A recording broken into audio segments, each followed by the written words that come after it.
আমরা যারা জিকির করে থাকি, সকাল সন্ধ্যায় বিভিন্ন রকম জিকির করে থাকি, আমরা অনেকে জিকির করি যে জিকিরগুলো হাদিস কোরআনে বর্ণিত নাই, তবে আমরা করি, জানিও না। আবার অনেকে আছে বিভিন্ন পীর সাহেবরা জিকির দিয়ে থাকেন, নজিফা দিয়ে থাকেন, সকাল সন্ধ্যায় 100 বার ওইটা, 100 বার ওইটা, 100 বার ওইটা, অনেক জিকির দিয়ে থাকে। এর মধ্যে থেকে অনেকগুলো তো হাদিস কোরআনে পাওয়া যায়, আবার কিছু আছে জায়েজ পর্যায়ে, আবার কিছু আছে বেদাত, যেগুলো বর্ণিত নয়, হাদিস কোরআনে পাওয়া যায় না, এমন জিকির আমরা করে থাকি। তো আসলে আমাদের জিকির করার পূর্বে জানা দরকার যা এই জিকিরটি সুন্নাত কিনা, আল্লাহ নবী সাল্লাল্লাহু আলাইহি ওয়াসাল্লাম থেকে বর্ণিত কিনা, সাহাবীরা করেছেন কিনা। এটা যাচাই বাছাই করে জিকির করলে আমাদের বেশি সওয়াব হবে, আমাদের আত্মা বেশি পরিষ্কার হবে, আত্মশুদ্ধি বেশি হবে এবং সওয়াব বেশি হবে, সুন্নাহর প্রতি আমল হবে।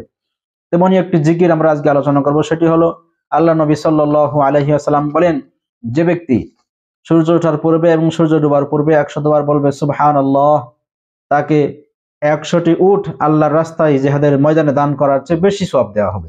এবং যে ব্যক্তি 100 বার বলবে আলহামদুলিল্লাহ আলহামদুলিল্লাহ, 100 বার বলবে, তার আল্লাহ তাআলা 100টি ঘোড়া আরোহী সহ আল্লাহর রাস্তায় জিহাদের ময়দানে দান করলে যেই পরিমাণ সওয়াব, তার চেয়ে বেশি সওয়াব আল্লাহ তাআলা দান করবেন।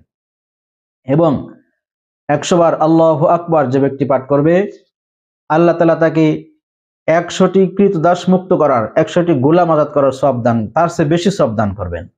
এবং যে ব্যক্তি লা ইলাহা ইল্লাল্লাহু ওয়াহদাহু লা শারীকা লা লাহুল মুলক ওয়া লাহুল হামদ ওয়া হুয়া আলা কুল্লি শাইইন কাদির, এটি 100 বার পাঠ করবে, তাহলে ওই দিন ওই ব্যক্তির চেয়ে বেশি উত্তম আমলকারী হিসেবে আল্লাহর কাছে কেউ গণ্য হবে না। তবে যে ব্যক্তি এর চেয়ে বেশি পাঠ করেছে, সে তার চেয়ে বেশি উত্তম আমলকারী হিসেবে গণ্য হবে।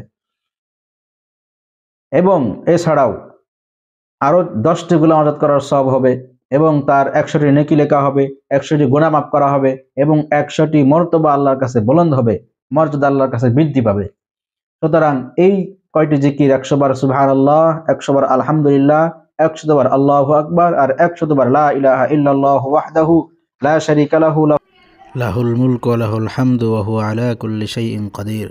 হাদিসটি বর্ণিত হয়েছে সুনানুল কুবরা আল নাসাই 10588 নম্বর হাদিস, ইবনে মাজাহ 3810 নম্বর হাদিস এবং মুসনাদুশ শামিন 516 নম্বর হাদিস।